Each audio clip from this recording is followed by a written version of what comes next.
Hai semuanya, gimana kabar kalian? Semoga selalu dalam keadaan baik. Jadi welcome back again di Andi Kriston Channel, dan ini adalah segmen analisa pagi, segmen di mana kita akan mengulas kembali untuk update news dan juga pergerakan dari market, khususnya market dari Bitcoin. Teman-teman, hari ini kita berada di tanggal 8 Juni 2025. Kondisi dari pasar Bitcoin lumayan menarik. Kalau kita perhatikan, Bitcoin mampu menembus area resistance di kisaran 104.500, ya, level resistance yang sebenarnya kita sudah wanti-wanti. Hari ini sudah berhasil di breakout dan sekarang Bitcoin tengah dalam kondisi anomali. Eh, peluang Bitcoin bisa saja breakout dari area resistance yang terbentuk di trend line ini, ya, trend line descending channelnya, dan sangat-sangat penting jika Bitcoin mampu menembus area tersebut, maka peluang Bitcoin untuk kembali lanjut rally itu akan terbuka. Sementara kalau dia reject di level tersebut, ya mungkin kita bisa aja membuat koreksi yang lebih dalam dari area sekarang. Gitu. Kalau kita lihat sih dari performance sementara ini dari saya, ya, volume pedagangnya turun sebab kita berada di kondisi weekend dan smart money juga tidak terlalu banyak aktivitas. Kalau dari opini saya sih, pergerakan dari Bitcoin saat ini itu masih belum clear.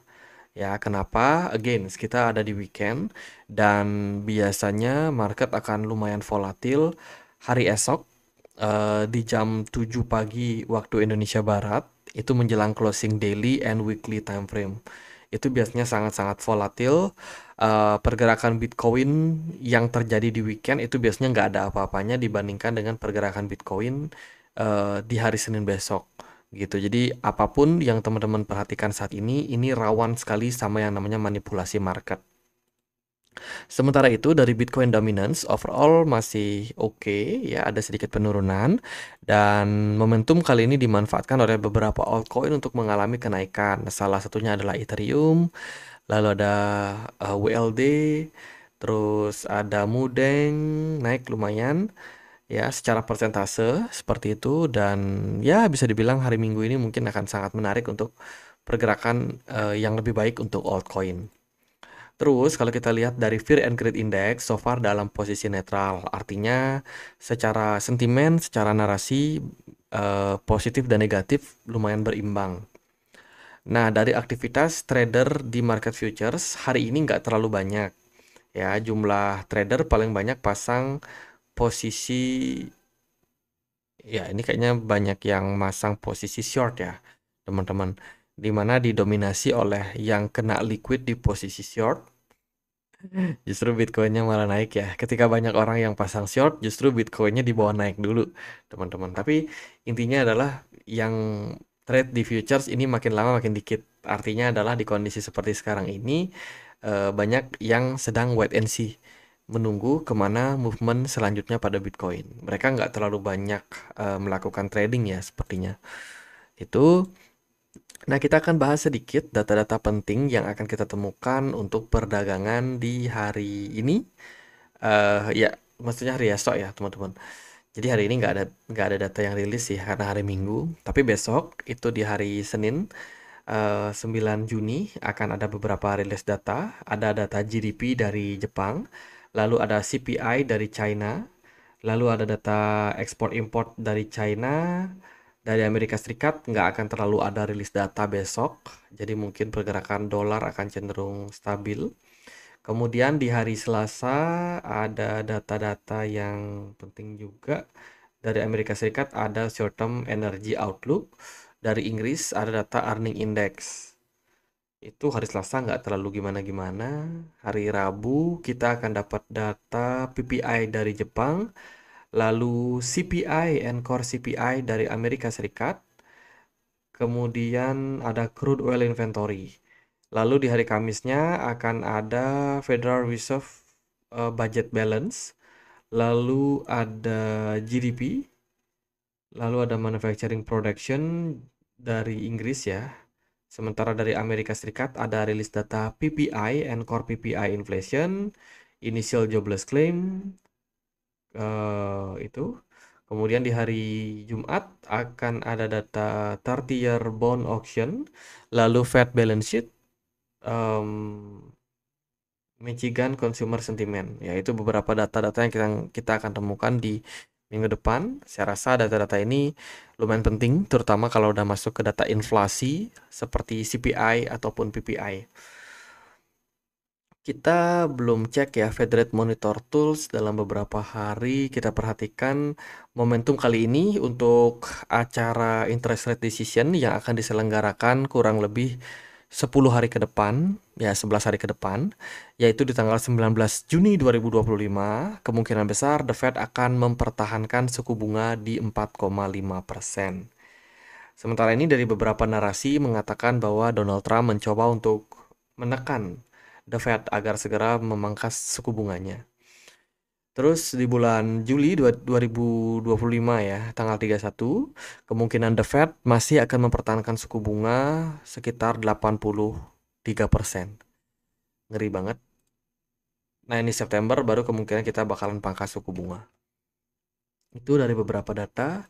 Kemudian, nah ini ada cerita terbaru datang dari tarif ya.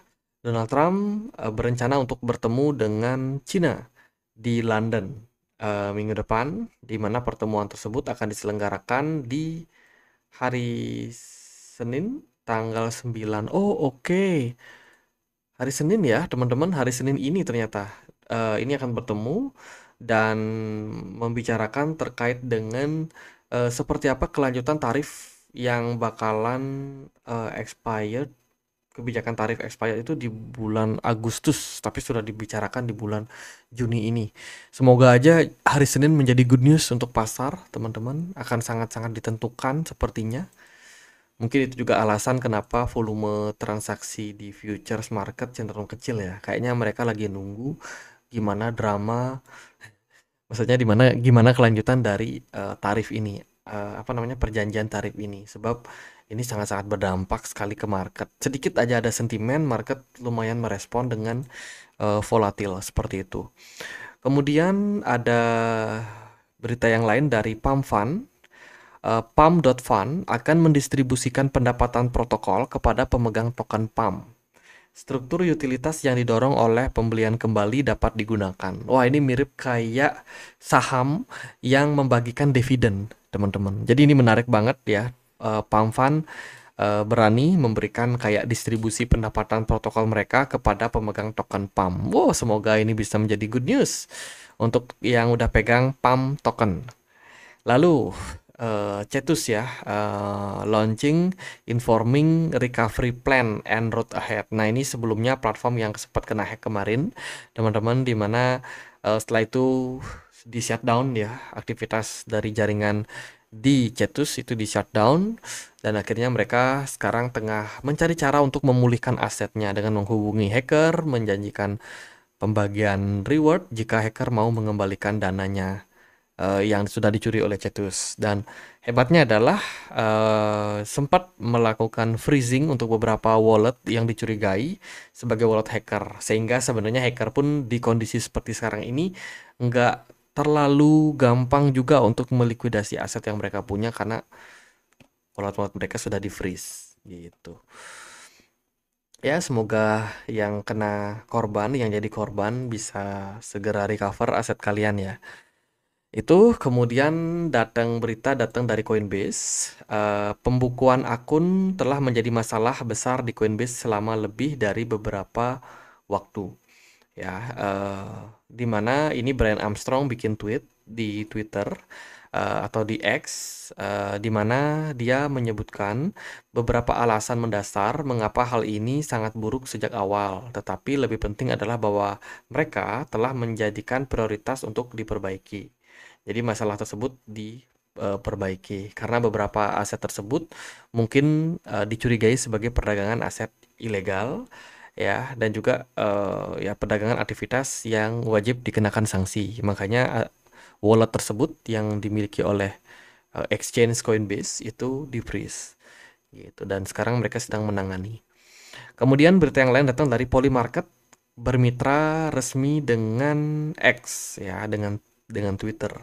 Polymarket adalah salah satu platform decentralized polling ya, yang mana memberikan semacam polling atau vote gitu untuk suatu insiden, sesuatu kejadian yang terjadi di market gitu. Kemarin juga kan waktu Presiden Trump melawan Kamala Harris itu kan juga dipantau di Polymarket dan ternyata hasil survei Polymarket lumayan lumayan meyakinkan lah seperti itu.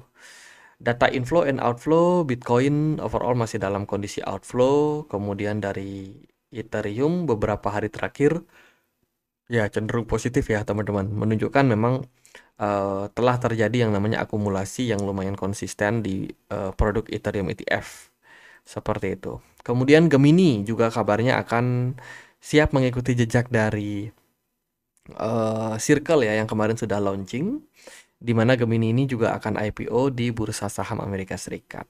Oke, itu beberapa rilis data dari pasar. Menurut saya sih sentimen-sentimennya beberapa yang panas adalah terkait dengan suku bunga, tapi yang lain kayak berita-berita yang meramaikan aja sih, nggak terlalu memberikan dampak. Kalau kita perhatikan indeks dolar so far masih berada di 99,2